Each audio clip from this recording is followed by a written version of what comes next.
There's nothing worse than getting a flat tyre when you're on the road. Here are 10 things you should know before that happens. Tyre air pressure will depend on the type of vehicle and the size of the tyres. You can find the recommended air pressure in the owner's manual and other places on the vehicle. Around 32 psi is the average. Underinflated tyres wear out more quickly and use more fuel, so they're bad for the environment.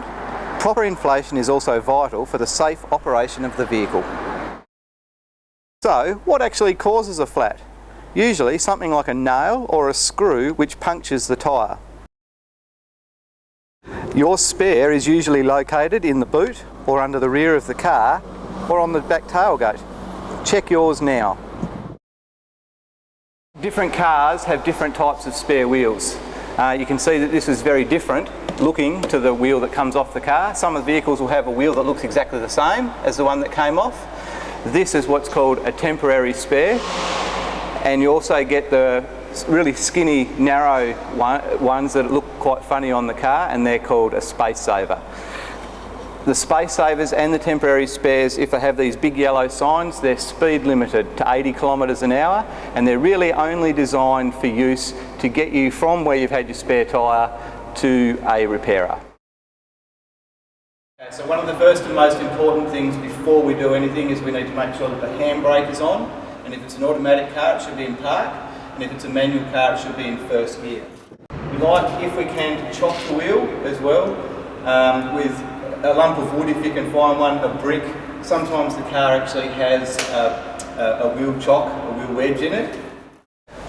So some of the basic tools that you're going to need to get the wheels on and off your vehicle: you're going to need a wheel brace, which you'll see me use in a minute, the jack, the handle to wind the jack up and down.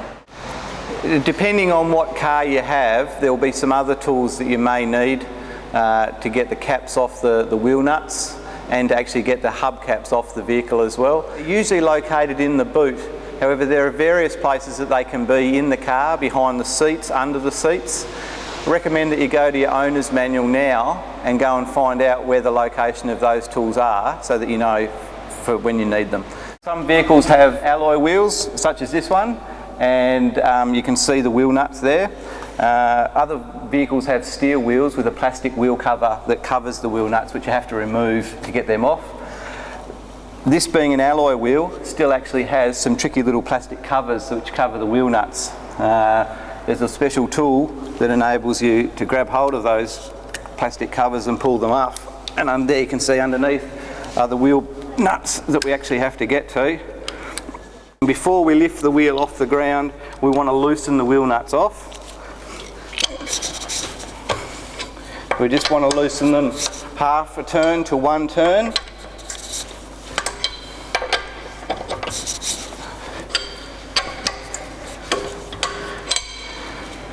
And then we can put the jack in underneath. Vehicles generally have 4 specific points where you can put the jack, depending on which corner of the car you're trying to lift.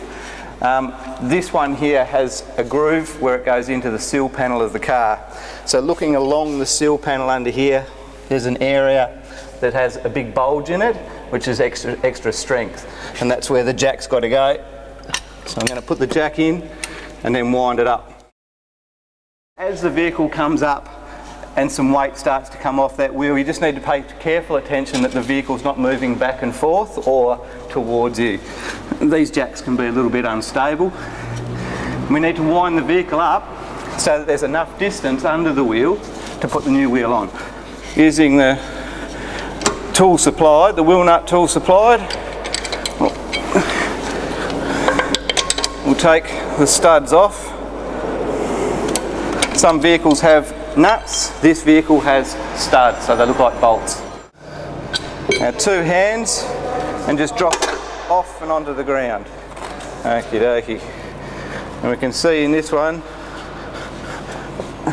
that we've got a screw in the wheel here that's made it go down. Alrighty, so we'll put this one on.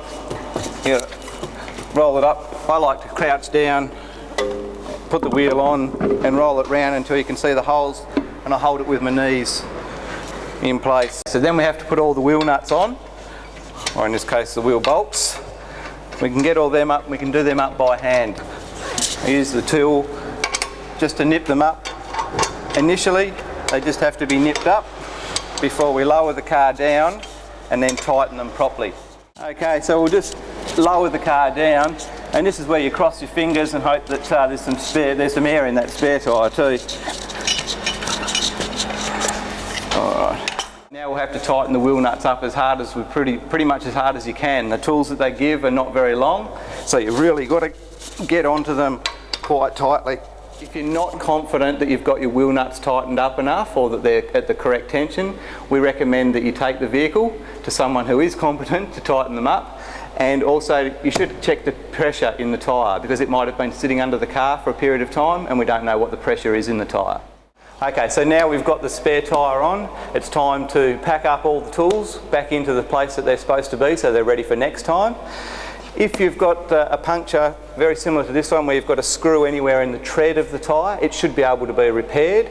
However, if you have a puncture or a hole in the sidewall of the tyre, that generally means that the tyre will need to be replaced.